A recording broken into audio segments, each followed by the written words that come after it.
سیاسی میدان کی ہر بڑی خبر سے آگاہ رہنے کے لیے ہمارے چینل آزاد سیاست کو سبسکرائب کریں اور بیل آئیکن کو پریس کریں۔ دیکھیے، سوشل میڈیا پہ جھوٹ اور پروپیگنڈا کا مقابلہ جس طریقے سے کیا جا رہا ہے، یہ حکومت جس طرح سے، یہ تو بالکل ایک بوسیدہ اور پرانے زنگ آلود مشین کے ساتھ یہ ایک ہاری ہوئی جنگ لڑ رہے ہیں، کبھی بھی نہیں جیت سکتے، اور نہ ہی جھوٹ پہ اس طرح قابو پایا جا سکتا ہے۔ اس کا علاج میں آپ کو دو مثالیں دے دیتا ہوں۔ ابھی امریکہ میں الیکشن ہوا ہے، اور اس الیکشن میں جو دو بڑے ٹی وی نیٹ ورکس ہیں، ایک ہے سی این این، دوسرا ہے فاکس۔ سی این این جو ہے وہ ٹرمپ کو اپوز کر رہا تھا، اور فاکس نیوز جو ہے وہ ٹرمپ کو سپورٹ کر رہا تھا۔ دو مختلف نقطۂ نظر، ریپبلکنز اور ڈیموکریٹس۔ یہ صرف دو ٹی وی چینلز کی آپ کو مثال دے رہا ہوں، اسٹیبلشڈ انسٹیٹیوشنز۔ تو فاکس نیوز اور سی این این دونوں کی جو ریٹنگز ہیں اگست کی جو آئی آفیشل، وہ اگست، سپٹمبر، اکتوبر، یعنی یہ پیک کے مہینے ہیں امریکی الیکشن کمپین کے، اس میں ان کی جو ریٹنگز ہیں وہ ہسٹوریکلی لو ہیں۔ اچھا، اس کا مطلب یہ ہے کہ وہاں بھی جو الیکشن کمپین لڑی گئی وہ سوشل میڈیا پہ لڑی گئی ہے۔ سواما رامی جو خود یعنی پریزیڈنٹ کا پہلے کینڈیڈیٹ تھا، اب اس کو ڈونلڈ ٹرمپ نے اپنی ٹیم کا حصہ بنایا، ایلون مسک کے ساتھ اس کی پارٹنرشپ کی ہے، ایک پروجیکٹ اس کو دیا ہے۔ تو سواما رامی نے اپنا اکاؤنٹ ٹک ٹاک پہ اس وقت بنایا تھا جب وہ قانون بن چکا تھا، اور قانون کے مطابق اپریل میں ٹک ٹاک اس کو تو بین ہو جانا چاہیے تھا، اپیل میں گئے ہوئے تھے، اس لیے چل رہا تھا۔ تو وہ ٹک ٹاک جو بین ہو گیا تھا، جس کو وہ ملک دشمن چائنیز ایک اینمی، لیکن پلیٹ فارم ٹک ٹاک کا استعمال کر رہے تھے، ڈیموکریٹس بھی ریپبلکن بھی۔ اور جیسے ہی آپ دیکھیں الیکشن وہ اوور ہوا ہے، اب امریکی فیڈرل وہ جو اپیلز کورٹ کا ڈیسیجن آ گیا ہے کہ وہ قانون جس کے تحت ٹک ٹاک کو بند ہونا ہے، وہ 19 جنوری کو ہو رہا ہے بند۔ اگر کسی امریکی کمپنی نے ٹک ٹاک کو نہ خریدا تو وہ امریکی عدالت کا فیصلہ آ گیا ہے کہ 19 جنوری کو ہم اس کو بند کر دیں گے۔ 20 جنوری کو ڈونلڈ ٹرمپ نے وائٹ ہاؤس میں جانا ہے، تو اس سے پہلے کہ ٹک ٹاک اب اس کے خلاف جھوٹ پر استعمال ہو سکے، وہاں فیصلہ آ گیا اب بین کر دو۔ برطانیہ میں الیکشن ہوئے ہیں اسی سال، وہاں پہ یعنی ایک ریفارم پارٹی پوری کی پوری وہ سوشل میڈیا پہ چل رہی ہے، اس کی ساری مقبولیت۔ نائجل فراج جو ہے وہاں پہ بالکل ایک بہت بڑا لیڈر بن کے پہلی دفعہ 7 دفعہ الیکشن ہارنے کے بعد وہ پارلیمنٹ میں سوشل میڈیا کی طاقت سے پہنچا ہے۔ وہاں کی جو سویلا براومن ان کی سابق ہوم سیکرٹری ہیں، وہ ٹک ٹاک کے خلاف ان کی بہت تقریریں موجود ہیں، لیکن ٹک ٹاک پہ انہوں نے بھی اپنا اکاؤنٹ بنایا۔ 10 ڈاؤننگ اسٹریٹ نے ٹک ٹاک پہ اپنا اکاؤنٹ بنایا، آکسفورڈ یونیورسٹی، کیمبرج یونیورسٹی، ٹک ٹاک پہ انہوں نے اپنے اکاؤنٹس بنائے ہوئے ہیں، ناسا نے ٹک ٹاک پہ اپنے اکاؤنٹس بنائے ہوئے ہیں، آسٹریلیا، جاپان۔ مطلب ہے کہ سوشل میڈیا پلیٹ فارمز کا استعمال کرتی ہے دنیا۔ ہمارے ہاں وہ نیوز چینل جنہیں کچھ دیکھتا نہیں، وہ اخبار جنہیں کو پڑھتا نہیں، وہ درجنوں نیوز چینل بیکار کے اور درجنوں چیتھڑے اخبار، ان کو اربوں روپے سالانہ اشتہار حکومت دیتی ہے، جو بالکل یعنی ضائع جاتے ہیں، نہ وہ کسی کام کے ہیں، نہ ان پر بیٹھنے والوں کو کوئی دیکھتا ہے، یعنی irrelevant ہو چکی ہیں وہ چیزیں۔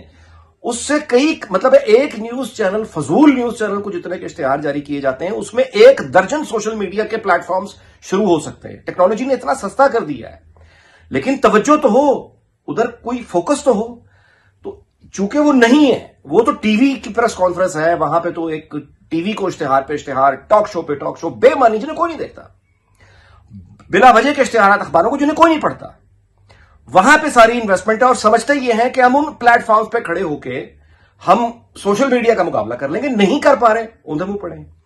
تو پہلی چیز ہے کہ سوشل میڈیا پر فوکس کر کے وہ جو آپ اربوں روپے ضائع کرتے ہیں قوم کا سرکاری خزانے سے، جھوٹے نیوز چینلز کو اور جھوٹے اخباروں کو جنہیں پڑھتا کوئی نہیں ریلیونٹ، وہ ادھر ڈائیورٹ کریں، نوجوانوں، یوتھ کے ہاتھوں میں کی ذمہ داریاں لگائیں، اور یہ ہیں وہ ہیلدی پلیٹ فارمز، اور اپنی پریزنس، تاکہ کاؤنٹر آپ کا نیریٹو ہو۔ That's number 1۔ اور دوسری چیز ظاہر ہے قانون کی حکمرانی۔ قانون کی حکمرانی جب تک نہیں ہوگی، رول آف لا، دیکھیں جرائم تو ہوتے ہیں، کوئی دنیا کا معاشرہ جرائم سے پاک نہیں ہوتا، لیکن ان کا جو فیک نیوز تو پھر بھی رہے گی، رول آف لا اگر ہوگا، لیکن اس کا پرپورشن، اس کی تناسب، اس کی مقدار وہ نہیں رہے گی جو آج ہے۔ تو اس کو اگر آپ قابل برداشت لیول پہ لے آئیں باقی جرائم کی طرح، تو پھر یہ نارمل سوسائٹی آگے بڑھ سکتی ہے، ادروائز تو ہم پیرالائزڈ ہی ہو رہیں گے۔ کوئی بھی فیصلہ جو عمران خان کر رہے ہیں، وہ فیصلہ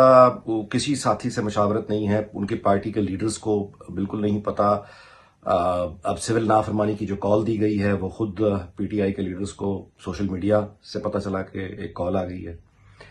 اس کی کیا وجہ ہے کہ عمران خان کسی پر اعتماد نہیں کر رہا، وہ کسی سے بات نہیں کر رہا؟ اس کی ایک وجہ تو ان کی ہمشیرہ علیمہ خان بتا چکی ہیں کہ عمران خان کو کسی پر اعتماد نہیں، کسی پر اعتبار نہیں۔ اور دوسری بات یہ کہ عمران خان کا مقصد وہی ہے سول نافرمانی کی کال کا، جو مقصد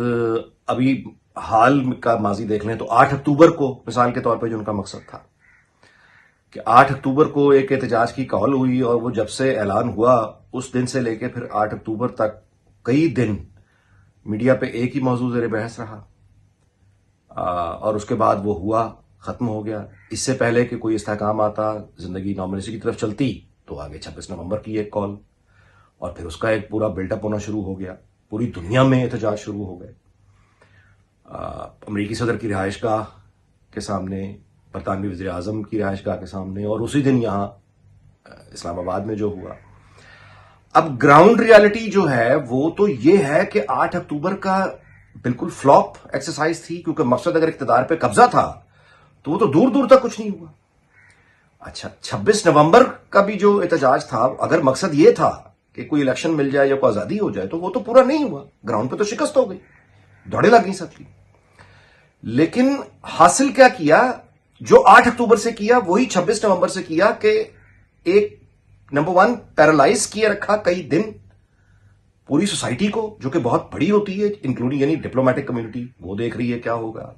بزنس کمیونٹی وہ ڈر کے بیٹھے رہے کیا ہوگا، باہر کے انویسٹرز ہیں وہ ظاہر ہے سوچیں گے کوئی انویسٹمنٹ کرنے سے پہلے کہ کیا ہوگا۔ تو ایک پیرالائز کر دینا، جیم کر دینا، پینک کو سپریڈ کرنا، ڈس انفارمیشن، تو وہ مقصد تو حاصل ہوا۔ اچھا 26 نومبر کو جیسے زمین پر تو کچھ حاصل نہیں ہوا، لیکن تصورات کی دنیا میں پی ٹی آئی کو وہ جو ایک تحریک میں خون شامل ہونا تھا، وہ تصورات کی حد تک وہ بہرحال ان کو مل گیا، اور وہ کرنسی جو ہے وہ اگلے الیکشن میں ان کے کام آئے گی۔ تصورات کی دنیا میں انہوں نے وہی حاصل کیا، 8 اکتوبر سے زیادہ ان کو 26 نومبر کو مل گیا۔ تو اسی طرح سے وہ اب اگلی جو کال ہے اس میں بھی ایگزیکٹلی وہی حاصل عمران خان کرے گا جو اس نے ابھی حاصل کیا ہے، اور وہ کیا ہے کہ اس کی پارٹی میں بھی سب کے سب حیران ہو، پریشان ہو، انہیں کچھ نہ پتا ہو کہ کل کیا ہونے جا رہا ہے، عمران خان اب کیا کہہ دے گا، اب وہ کیا کرے گا۔ پارٹی کے اندر بھی وہی پینک، گروپ بندی، آپس میں انتشار، لڑائی فساد، وہاں بھی کیاؤس، اس کے نتیجے میں پوری سیاست میں کیاؤس۔ اب سسٹم بات کرے تو کس سے انگیج کرے تو کس کو؟ دیکھیے اوورسیز پاکستانیز جو ہیں وہ اگر جو ریمیٹنس کا معاملہ ہے کہ پاکستان کو پیسے، یہ جو اپیل کی گئی ہے، اس اپیل میں 2 اس کے رد عمل ہوں گے۔ ایک تو وہ لوگ جو ظاہر ہے کسی حد تک متاثر ہوں گے، اس بات کو سنیں گے، لیکن جو میجورٹی ہے، جیسا حکومت بھی کہتی ہے یو اے ای ہے یا سعودیہ ہے، یا وہ اگر بھیجیں گے اور اعداد و شمار ثابت بھی کر دیں گے کہ یہ کال ناکام ہو چکی ہے، اور لوگوں نے پیسہ جو ہے وہ ویسے ہی بھیجتے رہے ہیں، اوورسیز پاکستانی کال ناکام، اعداد و شمار سے حکومت اگر اس کو ثابت بھی کر دے، یعنی ثابت بھی اعداد و شمار کرتے ہوں،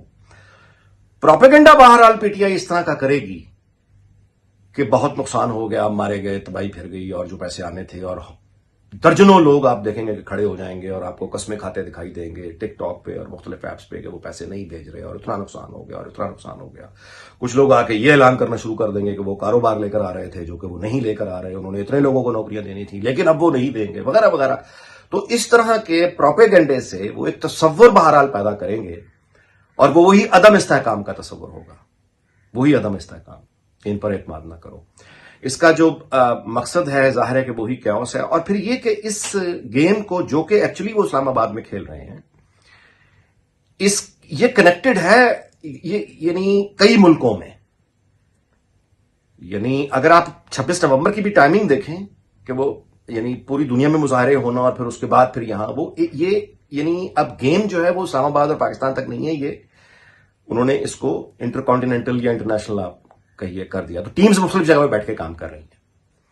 تو وہ ایک یہ تصور پیدا کرنے میں یقیناً ان کی کوشش ہوگی کہ وہ کامیاب رہیں، کہ جب اوورسیز پاکستانی پیسہ نہیں بھیج رہے، یا یہ کہ اوورسیز پاکستانی جو ہیں وہ بزنس کرنے نہیں آ رہے، یا یہ کہ وہ اس اپیل کی وجہ سے نوکریاں دینے نہیں آ رہے، فیکٹری لگانے نہیں آ رہے، تو باقی کیوں آ رہے ہیں؟ تو وہ اس طرح کا ایک تصور پیدا کرنے کی ان کی کوشش ہوگی، پوری ہوگی، اور ظاہر ہے کہ مقصد اس کا یہی ہوگا کہ استحکام نہ آ پائے اور وہ ریلیونٹ رہیں۔